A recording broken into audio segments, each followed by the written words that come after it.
I cannot play with the instruments. So I'm weak.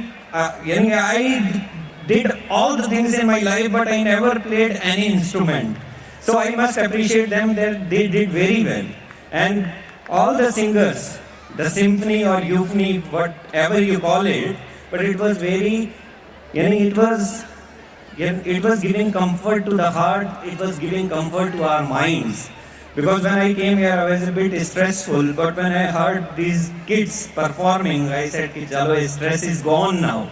तो ये बहुत ही अच्छा है, बच्चों को जब परफॉर्म करते देखते हैं तो हम बहुत ही प्लीज्ड हो जाते हैं, बहुत ही ईज्ड हो जाते हैं. तो बहुत ज़रूरी है बच्चों का परफॉर्मेंस देखना.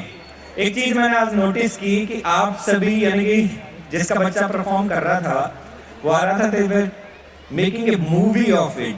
I'm telling you, it's not the moment which you can record, which you are recording.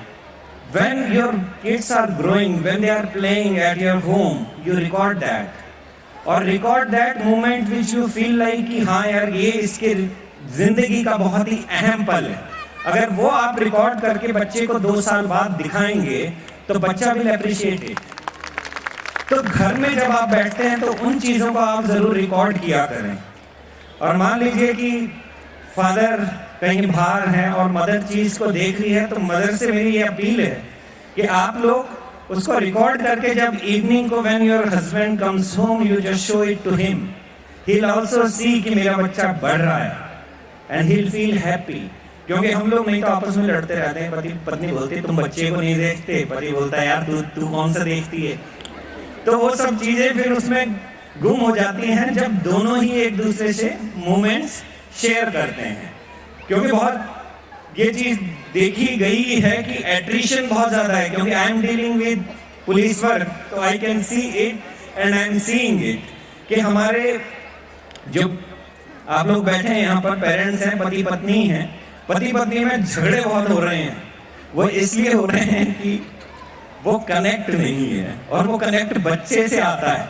तो आप तो सारे पेरेंट्स हैं, तो उस बच्चे के थ्रू आप अपने कनेक्ट्स को खोजिए ताकि आप में कोई भी स्कफल नहीं हो, कोई भी लड़ाई आपकी नहीं हो परिवार में. तो बच्चा परिवार के लिए बहुत ज़्यादा ज़रूरी होता है. क्योंकि कभी भी हम जब गुस्सा होते हैं, मैं और मेरी पत्नी जब बात नहीं कर रहे होते, मेरी बेटियां आती हैं कि पापा क्या हुआ, मम्मा क्या हुआ, चलो, तो मेरी बेटियां खींच के ले जाती हैं और कहो कि पापा मम्मा के o'clock. So our school also used to start 7:10 in the summers and 8:10 in the winters. But my mom was very particular that you will not skip your breakfast. So I never skipped my breakfast. And that's the same, यानी that is the thing which we are emphasizing कि मेरा भी बच्चा बिना breakfast करे school ना जाए. Nowadays the habit is कि चलो बच्चे ने दूध पी लिया उसको स्कूल भेज देते हैं, स्कूल में रिसेस में वो खाना खा लेगा. तो ये चीज़ नहीं होनी चाहिए. आपको ये नहीं उसको ब्रेकफास्ट करवा के भेजना चाहिए, ज़रूर भेजना चाहिए. क्योंकि ब्रेकफास्ट हम रात का डिनर करते हैं, उसके बाद ब्रेकफास्ट में बहुत लंबा ड्यूरेशन होता है, एक बहुत ही लंबा गैप होता है. अगर आपका बॉडी को एनर्जी बाहर से नहीं मिलेगी तो वो अंदर से खींचेगा, और अगर अंदर से एनर्जी खींचेगा तो वो वीकनेस जाएगी, और वीक अगर बॉडी होगी तो वो वीक ब्रेन भी होगा. तो इसलिए आप उसको स्किप ना करवाएं और उसको खिलाएं पिलाएं जरूर. क्योंकि मेरी mother was not so educated but she was a experience lady what I can call. तो उसको पता था कि बच्चे को खाना इतने बजे खिलाना तो खिलाना ही है, चाहे मैं सुबह सुबह उठूं उसको खिलाऊं. पर उसने खिलाया तो उसका नतीजा हम यहाँ पर हैं. तो यही नतीजा हम चाहते हैं कि हमारे, क्योंकि उत्तराखंड के लोग बहुत आगे बढ़ गए हैं अब.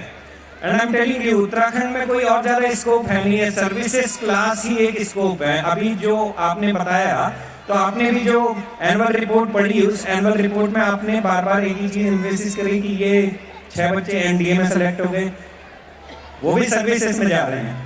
जो मेडिकल में जाएगा वो भी सर्विसेज में जाएगा, जो इंजीनियरिंग करेगा वो भी सर्विसेज में जाएगा. We are more focused on services. क्योंकि मैं भी पहाड़ का हूँ.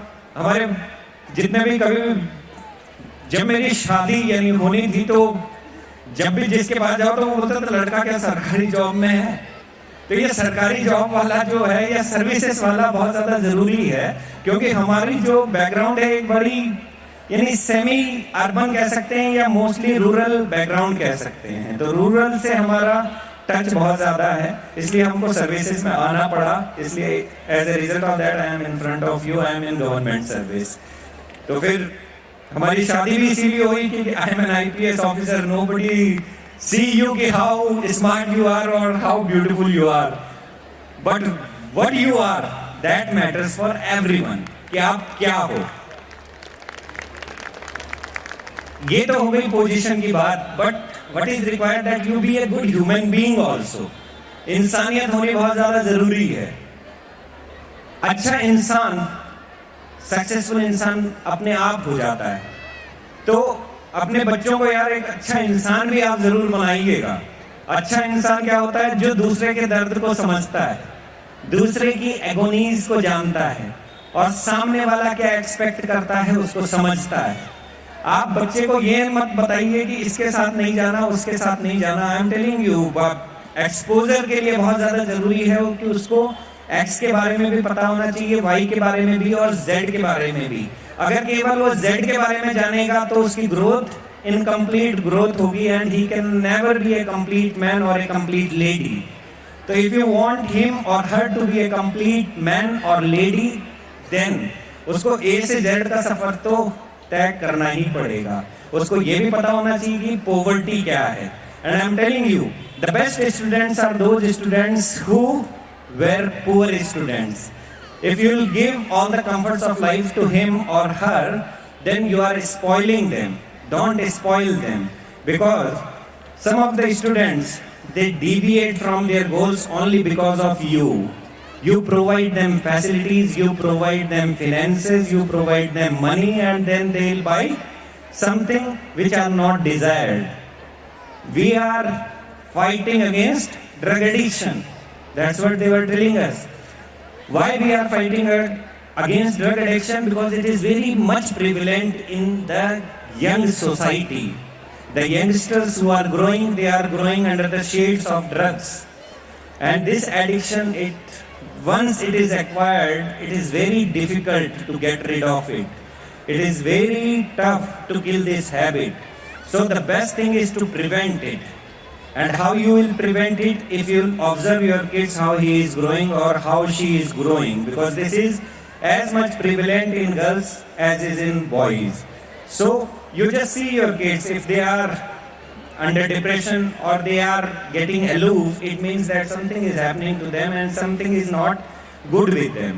So you must counsel them right away, because if you will not counsel them, then the drug will counsel them, because then they need something.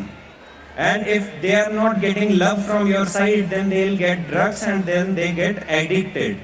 And we can catch the criminals, we can catch them and we can book them.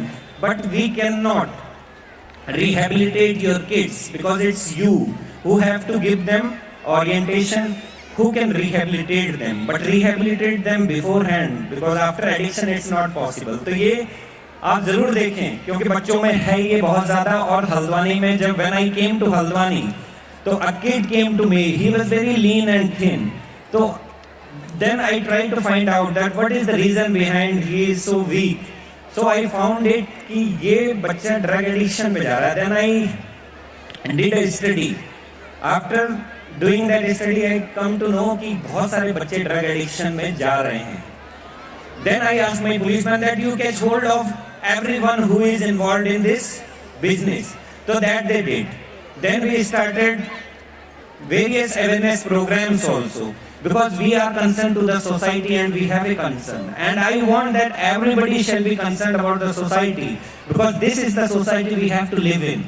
And we belong to this place. And if this place will not be habitable, then we will face the consequences. So I know, because my kids will grow in this society, and if this society is plagued with drug addiction, my kids will also can be. So I want to do good to the society. इसलिए इस drug addiction को खत्म मैं करना चाहता हूँ कि मेरे बच्चे जब grow हों तो उनको पता ना रहे कि drug कुछ हो. And I want your support in that. I have taken too much of time, I guess, but take, because today I got captive audiences. So I'll not leave this. I'll not leave this opportunity. Whenever I get such opportunities, I never leave them. And whoever invites me in such gatherings, I generally go. Because I am concerned with the kids, because they are our future. And if our future is not good, then our country will not survive. I am telling you, you see the example of African countries. In African countries, most of the countries, they are spoiled by these drugs.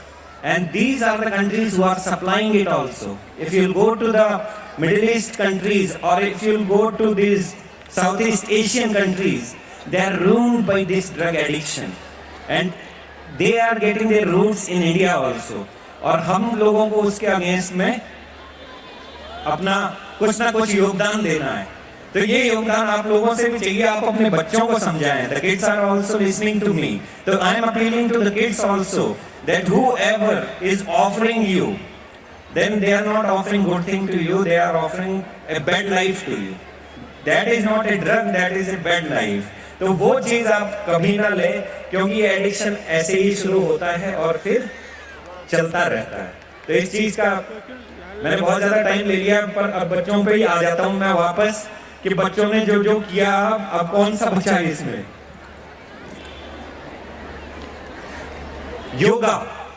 Yoga is a very noble doing. यानी Nobel इसलिए कह रहा हूं क्योंकि ये आपको भी खुश रखती है, देखने वाले को भी खुश रखती है. That's why we organised yoga. आज तक मैंने टेंशन से कोई चीज सॉर्ट आउट होते हुए नहीं देखी. एक डबल मर्डर हुआ था यहाँ पर, तो एवरीबॉडी वाज लाइक कि, पर फिर भी मैं बहुत ज़्यादा वो नहीं था. मैंने कहा यार इसको खोलना है, किसी तरीके से खोले, और ऊपर वाले ने भी साथ दिया. माँ भगवती का साथ हमेशा मेरे ऊपर रहता है, ये मैं मानता हूँ. तो वो खुल गया, अपने आप खुल गया. ऊपर वाले का भी आशीर्वाद था, कुछ हमारा टीम वर्क था. लेकिन मैं कभी उस दौरान भी बहुत ज़्यादा टेंशन में नहीं आया. तो बेसिकली टेंशन नहीं करनी चाहिए, ये मैं बताना चाहता हूँ आपको. और यही चीज़ आप बच्चों को भी बताएं कि टेंशन से कुछ नहीं होता. आप अपना काम कर लो और उसके बाद गॉड पे छोड़ दो. गॉड खुद ही कर लेगा. यानी कि टेल देम दिस, क्योंकि नहीं तो वो सोचते हैं कि कोई एक्सटर्नल पावर नहीं है. तो there is some external power which guides you when there is no power. जब कोई रास्ता नहीं होता ना, जब कोई रास्ता एकदम से बंद हो जाते हैं सारे, और एक रास्ता दिखता है, वही कुछ ना कुछ है. उसी को भगवान कहते होंगे, उसी को यीशु मसीह कहते होंगे, उसी को गुरु नानक जी कहते होंगे. लेकिन वो जो पाथ दिखता है, वो दिखता है, और वो दिखता सबकी लाइफ में है. आप लोग यहाँ बैठे हैं, काफ़ी एक्सपीरियंस लोग हैं, तो आप लोगों ने भी इस चीज़ को रियलाइज़ किया होगा. तो यही बच्चों को आप बताएं, उसी से बच्चे आगे बढ़ेंगे. क्योंकि नहीं तो बच्चे रुक जाते हैं. आगे बढ़ाने के लिए बहुत ज़्यादा ज़रूरी है. बाकी मैं बहुत ज़्यादा नहीं टाइम लूँगा. It's already too late, it's almost 8 now. But I must thank you for patient hearing and whatever I told you. ये इस चीज़ को मंथन जरूर करना, क्योंकि इस चीज़ में अगर कुछ भी चीज़ आप घर ले जाएंगे तो उसका कुछ फ्रूट आपको मिलेगा जरूर. Thank you.